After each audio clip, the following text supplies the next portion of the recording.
Comprenons-nous réellement ce dont il s'agit lorsqu'on nous parle de servir Dieu ou de servir le temple? À cet égard, la parole déclare ceci: Mais les sacrificateurs, les Lévites, fils de Tsadok, qui ont fait le service de mon sanctuaire, quand les enfants d'Israël s'égaraient loin de moi, ceux-là s'approcheront de moi pour me servir, et se tiendront devant moi pour m'offrir la graisse et le sang, dit le Seigneur l'Éternel. Ézéchiel 44, 15. Les caractéristiques fondamentales du véritable ministère pour le Seigneur sont les suivantes: s'approcher de lui et se tenir devant lui. Il nous semble souvent bien difficile de nous approcher de sa présence. Nous reculons devant la solitude, et même lorsque nous franchissons ce pas physiquement, nos pensées se mettent alors à vagabonder de tous côtés. Beaucoup d'entre nous peuvent avoir du plaisir à travailler parmi les gens, mais combien parmi nous peuvent aller tout près du Seigneur dans le Saint des Saints? Cependant, c'est seulement lorsque nous approchons de lui que nous pouvons le servir. Aller dans la présence de Dieu et nous prosterner devant lui, ne serait-ce qu'une heure, mobilise toute l'énergie que nous possédons.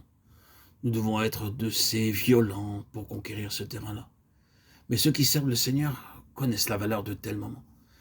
La douceur de nous réveiller à minuit et de passer une heure dans la prière, ou de nous lever très tôt le matin pour avoir un temps dans la prière avant que la nuit de repos ne s'achève. Permettez-moi d'être très franc avec vous. À moins de vraiment savoir ce que signifie s'approcher de Dieu, nous ne savons pas ce que c'est que de le servir lui. Il est impossible d'être loin de lui et de penser le servir. Nous ne pouvons pas le servir à distance. Il n'y a qu'un seul endroit où il puisse être servi. C'est dans le Saint des Saints, dans le parvis du temple.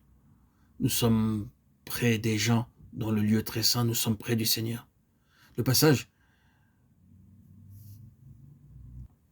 d'Ézéchiel 44, 9 à 26, 28, 31 met l'accent sur la nécessité de nous approcher de Dieu si nous voulons le servir lui-même. Ce passage nous incite également à nous tenir devant lui pour le servir. Il me semble qu'aujourd'hui nous avons la bougeotte. Nous ne pouvons pas rester tranquilles. Il y a tellement de choses qui attirent notre attention que nous sommes sans cesse en mouvement. Nous ne pouvons pas nous arrêter un seul instant, nous poser. Cependant, celui qui est spirituel sait comment rester tranquille. Il peut se tenir devant Dieu jusqu'à ce qu'il rende claire sa volonté. Il peut attendre calmement ses indications. J'aimerais m'adresser particulièrement à mes amis, mes collaborateurs, mes associés.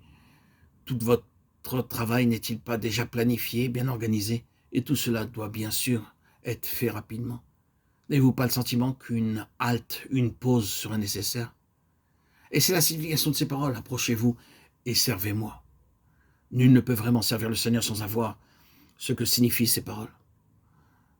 Ils s'approcheront de moi et me serviront. Ni d'autre part saisir également cette haute portion de l'Écriture. Ils se tiendront devant moi pour me servir.